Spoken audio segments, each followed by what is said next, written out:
Today, we're going to walk a very quiet path, one of those places most people don't look at twice.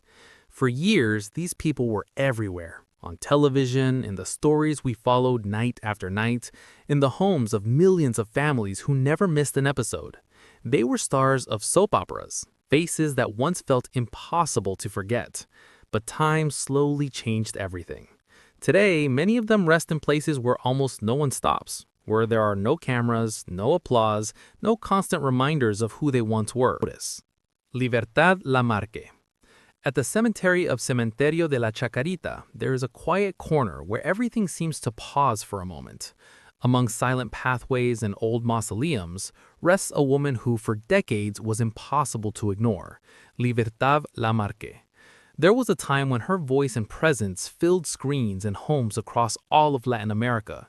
She was one of the great stars of entertainment, first in film and later in the telenovelas that shaped entire generations. Her image was everywhere, and her name was synonymous with emotion. But there's something many people no longer remember. Before becoming an icon in Mexico, she was already a well-established star in Argentina. However, an unexpected turn in her life forced her to leave everything behind and start over in another country. And even then, she managed to rebuild her career, reaching even greater fame. For years, her presence on screen wasn't just recognized, it was respected.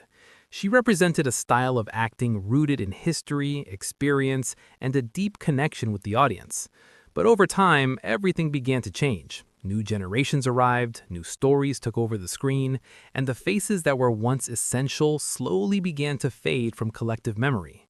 Libertad Lamarque passed away in the year 2000 at the age of 92.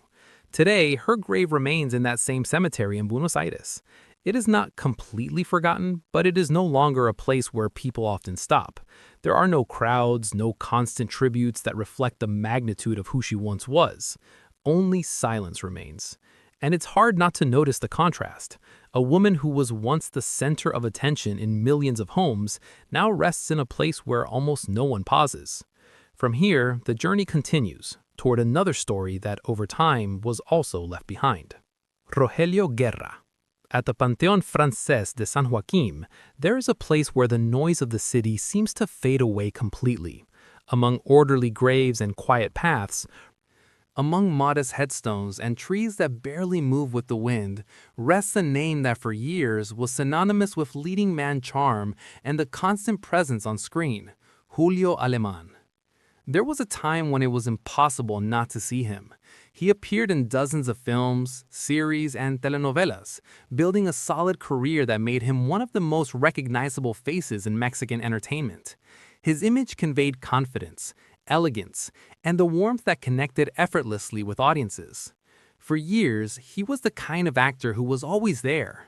Not necessarily the most controversial or attention-grabbing, but one of the most consistent. And because of that, his presence became familiar, almost part of everyday life for millions of viewers. But there's a detail that often goes unnoticed. Despite his long career, Julio Alemán never sought to radically reinvent himself or chase trends. He stayed true to his style, to his way of acting, even as the industry around him began to change. And that change was inevitable. With the arrival of new productions, new formats, and new faces, the space he once occupied slowly began to shrink. His name remained respected, but he was no longer at the center of the conversation, as if time had simply moved on without looking back. Julio Alemán passed away in 2012 at the age of 79. Today, his grave remains in that same cemetery in Mexico City. It is a quiet, orderly place, but without constant signs of activity. There are no crowds gathering to remember each of his roles, just a silent space, like so many others. And within that silence, the contrast appears once again. A man who was once part of the daily lives of millions now rests in a place where almost no one stops. From here, the journey continues toward another story that over time was also left behind. Maria Rubio. At the Panteón Jardín, there are graves that go unnoticed unless you know exactly who you're looking for.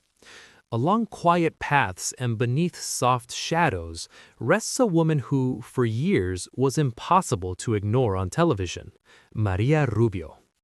For millions of viewers, her name will always be tied to a single character, one that deeply marked the history of telenovelas, Catalina Kriel.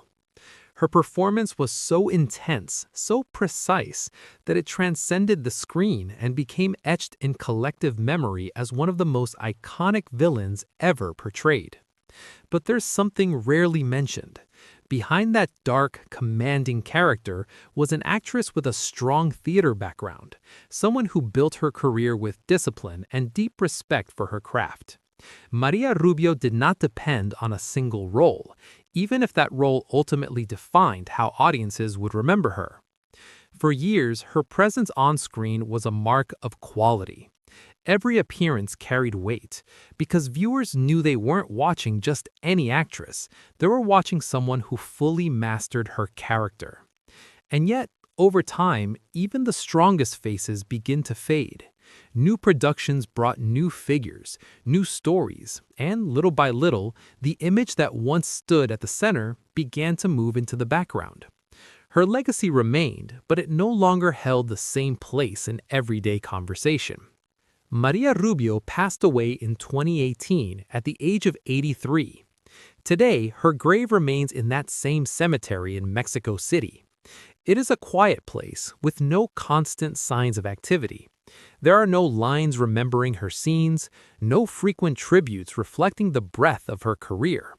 Only stillness remains. And it's hard not to notice the contrast. A woman who was present in the lives of millions for decades now rests in a place where almost no one stops. From here, the journey continues toward another story that, over time, was also left behind. Pedro Armendáriz Jr. At the Panteón Jardín, there are graves that don't stand out at first glance, names that, without the right context, could easily go unnoticed. A woman who was present in the lives of millions for decades now rests in a place where almost no one stops. From here, the journey continues toward another story that, over time, was also left behind. Evangelina Elizondo. At the Panteón Francés de San Joaquín, there are graves that seem to hold more stories than they reveal. Along orderly paths, in constant silence, rests a woman whose voice and presence accompanied several generations. Evangelina Elizondo. She was an actress, a singer, and one of the most recognizable voices in Spanish dubbing. For many, her face was familiar from telenovelas and television productions, but her voice was also part of millions of childhoods, even if they didn't realize it. Throughout her career, she took part in a wide range of projects, remaining active for decades. She was one of those figures who was always present, even if not always at the center of attention. But there's something that often goes unnoticed. Unlike others who relied on a single defining success, Evangelina Elizondo built her career across multiple fields. Her work was not just seen, it was heard, and that gave her presence a reach far greater than many imagined. And yet, even that ability has its limits. As time passed, new generations began to take over the screen. Styles changed, stories changed, and those figures who were once central gradually moved into the background. Her name remains respected, but mentioned less and less. Evangelina Elizondo passed away in 2017 at the age of 88. Today, her grave remains in that same cemetery in Mexico City. It is a quiet place. Irán Eori. At the Panteón Jardín, there are graves that seem to blend into their surroundings. They don't stand out, they don't draw attention, and yet behind some of those names are stories that once crossed borders. One of them belongs to Irán Eori. She was born far from Mexico, but it was there that she built much of her career. Her presence in telenovelas made her a familiar face to millions of viewers, with an elegance and intensity that made her unmistakable on screen. For years, she appeared in productions that reached wide audiences, portraying characters that often combined strength and sensitivity. She didn't need to exaggerate. Her style was more restrained, more subtle, yet just as powerful. But there's something not everyone remembers. Irán Eori did not achieve fame overnight. Her journey was gradual. She built her place step by step, adapting to a different country, a different industry, until she eventually became a part of it. And when she finally did, her image became tied to an era of telenovelas that many still remember with nostalgia today. However, like so many stories, time began to shift the course. Her appearances became less frequent, the projects grew fewer, and little by little, her name was no longer heard with the same strength. There was no exact moment when she disappeared. She simply stopped being present. Irane Ori passed away in 2002 at the age of 64. Today, her grave remains in that same cemetery in Mexico City. It is a quiet place with no constant signs of visitors. There are no frequent tributes, no crowds gathering to remember her career. Only the place remains, and the silence. And once again, the contrast becomes clear. A woman who built her career far from her place of origin and connected with millions now rests in a space where almost no one stops. From here, the journey continues toward another story that over time was also left behind. Carlos Cámara. At the Panteón Jardín, there are graves that seem to blend into the landscape, as if they had always been there, now resting in places where almost no one pauses. Fame fades with time. Images disappear. Names are spoken less and less. But what they once made people feel, that remains, somewhere, in memory. Maybe not for everyone, but for those who still remember, they are still there.